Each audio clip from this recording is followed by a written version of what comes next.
प्रभु यीशु के नाम में आप सबको जय मसीह। आपका स्वागत है प्रतिदिन के वचन में। और आज का वचन लिया गया है मत्ती रचित सुसमाचार अध्याय 18 पद 20 से।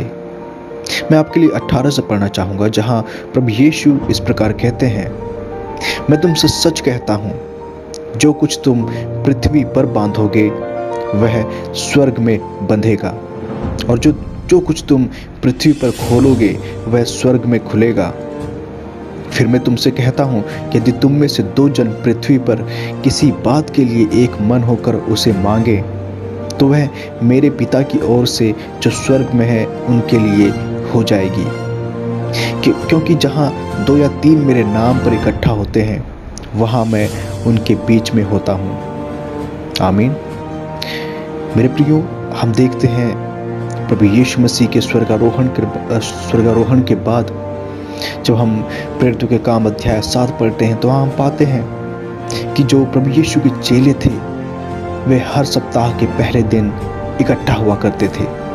वे संगति किया करते थे, वे मिलकर परमेश्वर से प्रार्थना किया करते थे। मेरे प्रियो, ये एक हम मसीहियों के लिए एक सिद्धांत है कि हम इकट्ठा होना ना छोड़ें, हम संगति करना ना छोड़ें। पर यहाँ प्रभु यीशु मसीह एक सुंदर बात ये भी कहते हैं कि अगर 2 या 3 प्रभु यीशु के नाम से इकट्ठा होते हैं। मेरे प्रियो, मैं आपको बताना चाहता हूँ कि यहूदियों की जो सभा होती थी, सभा का जो टैग था वो उनके लिए था। मान लीजिए जहाँ पर 10 से ज़्यादा लोग इकट्ठा हो सकते हैं, उसी को सभा करार दिया जाता था। यदि 10 से कम लोग इकट्ठा होते हैं तो उसे सभा नहीं बोली जाती थी।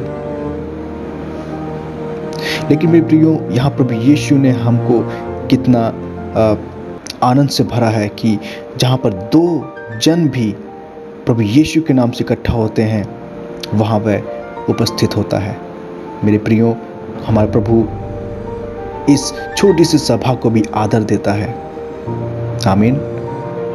मेरे प्रियो, हमें इकट्ठा होना नहीं छोड़ना है, हमें प्रभु यीशु के नाम में इकट्ठा होना है, संगति करनी है। और एक और सुंदर बात यहाँ प्रभु यीशु कहते हैं कि जो कुछ यदि तुम में से 2 जन पृथ्वी पर किसी बात के लिए एक मन होकर उसे मांगे, तो वह मेरे पिता की ओर से जो स्वर्ग में है उनके लिए हो जाएगी।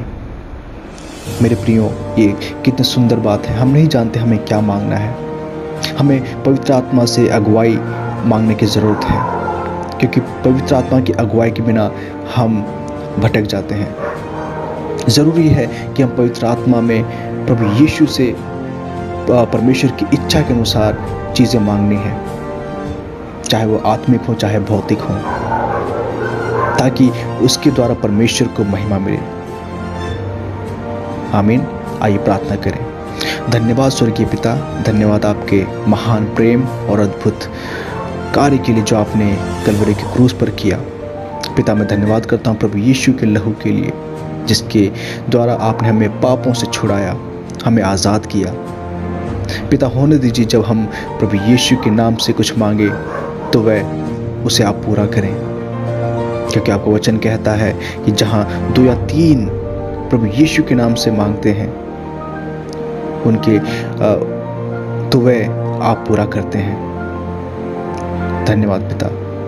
होने दीजिए हम आपकी इच्छा पर चलने वाले हो सके, ताकि इसके द्वारा आपको महिमा मिले। सारा आदर और महिमा आपको देते हुए प्रभु यीशु के नाम से प्रार्थना मांगते हैं। आमीन।